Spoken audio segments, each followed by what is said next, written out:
देवेंद्र फडणवीस यांनी राज्याचे मुख्यमंत्री म्हणून शपथ घेतली आणि अमरावती शहरात भाजप पदाधिकारी कार्यकर्त्यांनी एकच जल्लोष केला। मुख्यमंत्री पदाची शपथ देवेंद्र फडणवीस यांनी शनिवारी सकाळी घेतल्यानंतर अमरावतीमध्ये महापौर व भाजप कार्यकर्त्यांनी साईनगर चौकात फटाके ढोल ताशे वाजवत मिठाई वाटप करून एकच जल्लोष साजरा केला।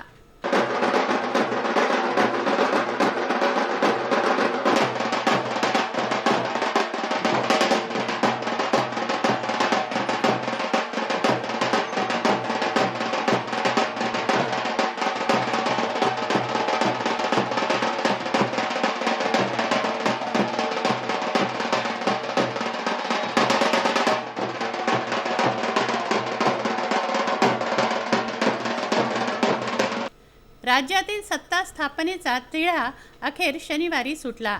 उद्धव ठाकरे मुख्यमंत्री पदाची शपथ घेणार असल्याची माहिती समोर होती, मात्र शनिवारी सकाळीच राज्याच्या राजकारणात मोठी उलटफेर घडली व देवेंद्र फडणवीसांनी मुख्यमंत्री पदाची शपथ घेतली तर अजित पवार उपमुख्यमंत्रीपदी विराजमान झाले। राज्यातील राजकारणाचे चक्र अचानक फिरल्याने सर्वांनाच धक्का बसला आहे।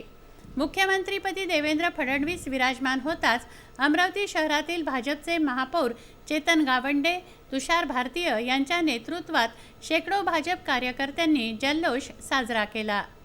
Vidarbha news bureau, Amravati.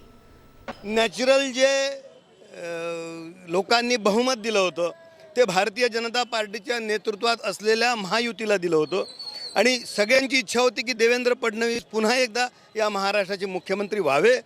आणि इतके दिवस शिवसेनेशी वाढ बघून शिवसेनेने मात्र वेगळा मार्ग निवडला, हिंदुत्व सोडण्याला तयार झालं, पण भारतीय जनता पार्टीने एकही शब्द कधी कोणावर आरोप केला नाही। पण ज्यावेळी लक्षात आलं की हे वाढतं आहे प्रकरण, शेतकरी प्रचंड दुःखी कष्टी आहे आणि अशा स्थितीमध्ये हे सरकार स्थापन झालं आहे, अतिशय आनंद आहे। शेतकरी, शेतमजूर, महिला, युवक सगळे खुश आहे।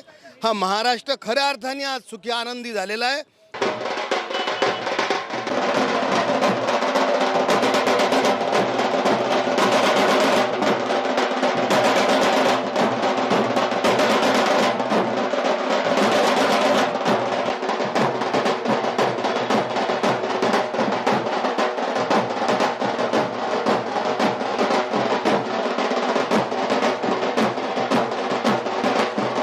महाराष्ट्राच्या जनतेने ज्या अपेक्षेने देवेंद्र फडणवीस यांच्या नेतृत्वाखाली जो जनादेश दिला होता तो नाकारून शिवसेनेने हा महाराष्ट्र अस्थिर करण्याचं काम केलेलं होतं। परंतु तरीसुद्धा देवेंद्रजींनी आज मुख्यमंत्रीपदी शपथ घेतलेली आहे। मी त्यांना खूप खूप शुभेच्छा देतो। येणाऱ्या काळामध्ये महाराष्ट्रामध्ये त्याचसोबत या अमरावती महानगरपालिकेमध्ये देवेंद्रजी फडणवीस यांच्या मार्गदर्शनाखाली खूप मोठा निधी या ठिकाणी उपलब्ध होईल आणि जो आशा आकांक्षा पूर्ण करण्याचं काम आम्ही निश्चितच करू।